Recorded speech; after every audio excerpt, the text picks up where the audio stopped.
جی ایمان، آج عدالت کی کیا کارروائی ہوئی؟ دیکھیں، کارروائی بالکل غیر قانونی ہے اور ہمارا جو آرٹیکل 10A کا رائٹ ٹو ڈیو پروسیس ہے اس کی کھلی خلاف ورزی کی گئی ہے۔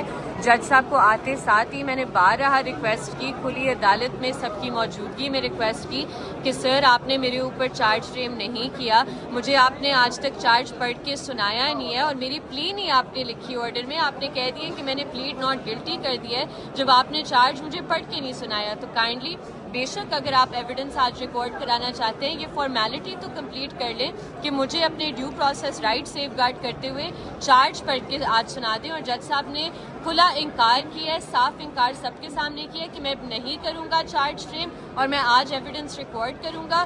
اب وہ ایویڈنس ریکارڈ کرنا انہوں نے شروع کر دیا ہے میری غیر موجودگی میں، میرے کاؤنسل کی غیر موجودگی میں، اور میری انسٹرکشنز ہیں ابھی میرے کاؤنسل کے لیے کہ وہ اس عدالت میں جہاں مجھ پر چارج فریم نہیں ہوا ہوا تو یہ پروسیڈنگز کا حصہ ابھی نہ بنے۔ ٹھیک ہے۔ اور حادی صاحب، ابھی لیٹسٹ کیا آرڈر ہوا ہے؟ دیکھیں جی، ابھی انہوں نے 11:15 کے لیے رکھا ہے۔ میں نے انہیں بتایا کہ ہماری 11:15 ضرورت نہیں ہے کیونکہ آج پیش ہوتی میں نے انہیں بتایا کہ میں آپ کی مس کنڈکٹ کے خلاف MIT میں درخواست شکایت کر چکا ہوں آپ کی CCTV فوٹیج کی پریزرویشن کے لیے بھی میں اسٹوڈنٹ صاحب کو درخواست دے چکا ہوں۔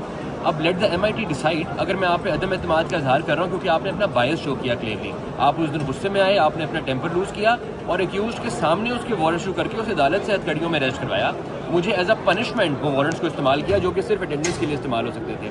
اس کے بعد آپ کے اوپر اگر میں نے بائس کا الزام لگا دیا تو آپ کوئی پروسیڈنگ چلائیں گے کل کو اگر MIT جو ہے ان کیسز کو ٹرانسفر کر دے گی اس کیس کو، جس طرح پچھلی بار بلاسفمی کیس میں جب ہم نے ہماری کلائنٹ نے ایک MIT کی درخواست دی تھی تو ان سے سارے بلاسفمی کیسز لے کے دوسری کورٹس کو دے دیے گئے، انہی جج سے جی بالکل۔ ان کی ایک وہ جعلی جرح تھی اس فائل کے اندر جس کے اوپر جس وکیل کا نام، وکیل صاحبہ کا نام لکھا تھا نبیلہ ارشاد کا، انہوں نے ایفیڈیوٹ جمع کرایا کہ میں اس کیس میں ڈیفینس کاؤنسل نہیں ہوں، نہ میں نے جرح کی ہے، اور وہ لڑکا ان ریپرزینٹڈ تھا۔ اب اس کی اسلام آباد ہائی کورٹ نے بیل ہے اور اس کو سزائے موت دینے لگے تھے، کیپٹل پنشمنٹ کا کیس تھا۔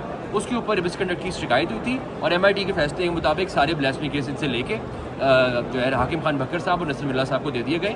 اسی طرح دوبارہ انہوں نے جس طرح مجھے وارنٹ ایشو کر کے لاک اپ میں بھیجا جو کہ بالکل قانون میں کہیں گنجائش نہیں تھی، اس کے خلاف میں MIT جا چکا ہوں۔ MIT کو ڈیسائیڈ کرنے دیں۔ آپ کو اتنی کیا جلد بازی ہے؟ آپ نے دوبارہ چارج فریم نہیں کیا، نہ مجھے پڑھ کے سنایا، نہ انڈرسٹوڈ ہوا مجھے، نہ میرے سے آپ نے پلی پوچھی، تو اس لیے آپ آگے چل نہیں سکتے ابھی۔ لیکن وہ ضد ہے اس بات کے اوپر کہ میں آج ایویڈنس ریکارڈ کراؤں گا جس کی قانون میں کوئی گنجائش نہیں ہے۔ ایمان صاحب یہ بتائیے گا، یہ جو ٹرائل چل رہا ہے، باقی بھی آپ نے ٹرائل دیکھے ہوں گے، لیکن جو جلدی کی جا رہی ہے عدالت کی طرف سے، یہ خاص مہربانی آپ لوگوں کے لیے کیوں کی جا رہی ہے؟ دیکھیں، بہت کلیئر ہے کہ پنڈی سے انسٹرکشنز آ رہی ہیں اور پنڈی سے جو پریشر ہے وہ شاید جج صاحب کے لیے ناقابل برداشت ہے کہ وہ ایک کے بعد ایک ایلیگیلٹی کمٹ کرتے جا رہے ہیں اور انہیں کوئی احساس نہیں ہے اس بات کا کہ وہ ایک بہت لا نوئنگ جج ہیں۔ ان کی ہم بہت عزت کرتے ہیں کہ ان کا قانون پر گراسپ ہے، لیکن افسوس سے جب GHQ کا پریشر زیادہ ہو جاتا ہے تو پھر قانون بھی سب کھو بیٹھتے ہیں اور پھر اس طرح کی ایلیگیلٹیز کمٹ کرتے ہیں۔ اور سب سے جو افسوس کی بات ہے کہ ہم آج بھی کہہ رہے ہیں کہ ٹھیک ہے آپ نے ایک انلیگل آرڈر پاس کیا،